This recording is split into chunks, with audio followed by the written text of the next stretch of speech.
Depuis que les vacances ont commencé, je me suis posé une question. D'où viennent les vacances?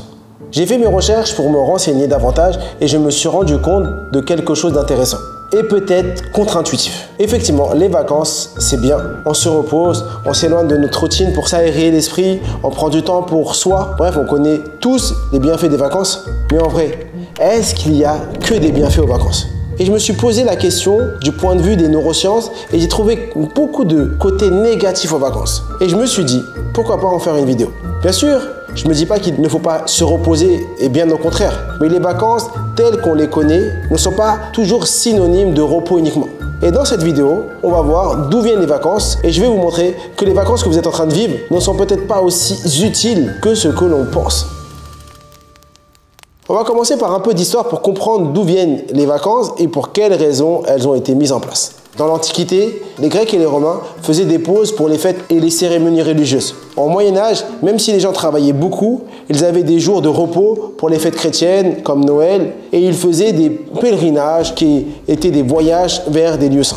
Au 19e siècle, la révolution industrielle a bouleversé le monde du travail. Les usines tournaient à plein régime et les ouvriers travaillaient souvent, de longues heures, 6 jours par semaine. Les conditions de travail étaient dures et le temps libre était un luxe. Mais certains patrons progressistes ont commencé à réaliser qu'un employé reposé pouvait être plus productif. Et donc, quelques entreprises ont décidé de commencer à offrir des jours de repos supplémentaires. Mais cela restait très rare et vraiment très limité. Par exemple, certaines entreprises textiles en Angleterre offraient des jours de congé à leurs employés pour assister à des événements locaux ou religieux. Ces premières initiatives étaient souvent perçues comme des privilèges exceptionnels plutôt que comme un droit. Un grand tournant a eu lieu en France en 1936. À cette époque, le Front populaire, un gouvernement de coalition de gauche, dirigé par Léon Blum, a mis en place des réformes sociales majeures. L'une des plus importantes a été l'introduction des congés payés. Et pour la première fois, tous les travailleurs avaient droit à 2 semaines de vacances payées par an.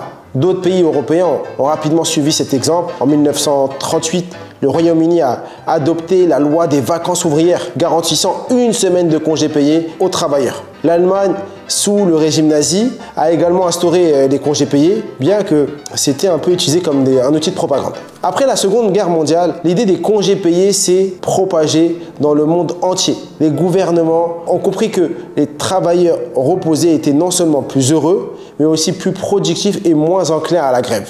Et dans les années 1950 et 1960, de nombreux pays ont élargi la durée des congés payés. En France, par exemple, la durée des congés payés a été étendue à 3 semaines en 56 et puis à 4 semaines en 69. Cette tendance s'est poursuivie dans de nombreux pays d'Europe et même au-delà. Aujourd'hui, la plupart des pays ont des lois sur les congés payés et la durée de ces congés varie. Par exemple, en Europe, la directive de l'Union européenne exige au moins 4 semaines de congés payés par an pour tous les travailleurs.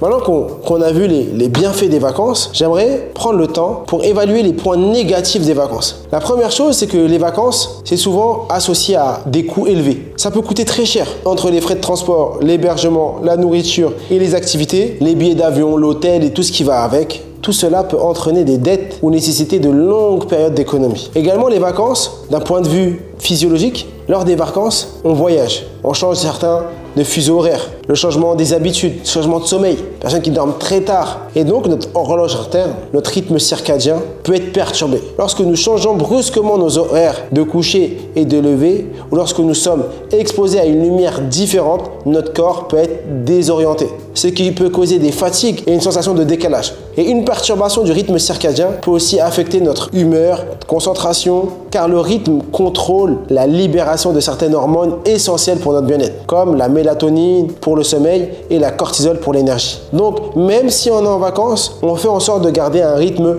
correct, avec des habitudes de sommeil. Bien sûr, c'est important de se reposer, de dormir, mais garder ce rythme correct de sommeil. Parce qu'à la fin, ça génère également du stress. Avant de partir en vacances, beaucoup ressentent du stress anticipatoire. Ça commence souvent bien avant le départ, avec la planification, avec les bagages, avec les vérifications des billets, l'organisation des déplacements, l'anticipation de se trouver dans un nouvel environnement, avec des routines différentes, des activités inconnues. Et tout ça peut générer de la nervosité et de l'inquiétude. Eh bien, ce stress pré-voyage peut être bénéfique dans une certaine mesure, car il nous rend plus attentifs, mais il peut aussi être fatigant, car il stimule notre notre cerveau de manière continue. Je vous invite à aller regarder ma vidéo sur la charge mentale qui peut énormément vous aider sur ce sujet. Parce qu'on part en vacances pour se reposer et être bien, non pas pour rajouter de la charge mentale. Bien sûr, il y a le changement d'alimentation. Pendant les vacances, nos habitudes alimentaires peuvent changer. Lorsque nous sommes en voyage ou dans des lieux différents, nous avons souvent envie de goûter à de nouvelles cuisines ou de nous laisser aller à manger des aliments moins sains. Par exemple, on peut être tenté de consommer plus de kebabs, de snacks, des plats gras, sucrés, rapides. Et souvent, les gens, quand ils reviennent de vacances, ils disent « Oh, j'ai pris 3 kilos, 4 kilos ». Et bien, ce changement brusque peut perturber notre système digestif et influencer notre microbiote intestinal, qui joue un rôle essentiel dans la production de neurotransmetteurs comme la sérotonine. Et cette sérotonine est importante pour notre humeur et notre bien-être émotionnel. Donc des changements dans notre alimentation pendant les vacances peuvent avoir un impact sur notre santé mentale et notre équilibre émotionnel. Et une des choses qui est pour moi la plus importante de tous les points que j'ai abordés dans la vidéo, c'est la stimulation intellectuelle. Et bien sûr, si tu veux être stimulé intellectuellement, je te donne rendez-vous le 7 septembre à l'Olympia où je vais réaliser mon one-man show Bluff et comment mémoriser l'impossible en s'amusant. Ça va être un moment extraordinaire. Les dernières places sont disponibles en descriptif de cette vidéo et bien sûr, je t'invite à prendre ta place parce que pendant les vacances, il arrive parfois qu'il y ait moins d'opportunités pour nourrir notre curiosité, pour nous engager dans des activités qui nous font penser. Par exemple, si nous passons beaucoup de temps à se reposer ou à faire des activités répétitives, notre cerveau peut ne pas être aussi stimulé.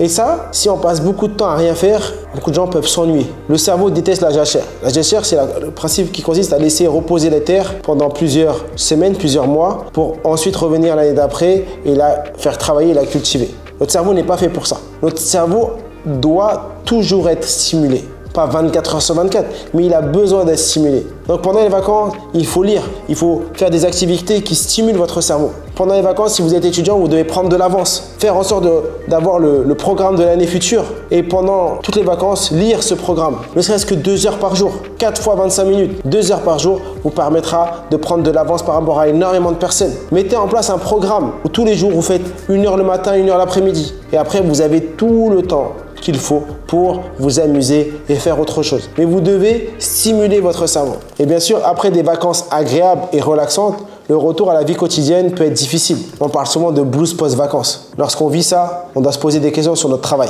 Est-ce qu'on est au bon endroit? Est-ce que pendant nos vacances, le cerveau se repose et s'adapte à un rythme plus lent et moins stressant? Pour certains, revenir brusquement à des horaires stricts, aux responsabilités du travail, à l'école, ça peut être un choc.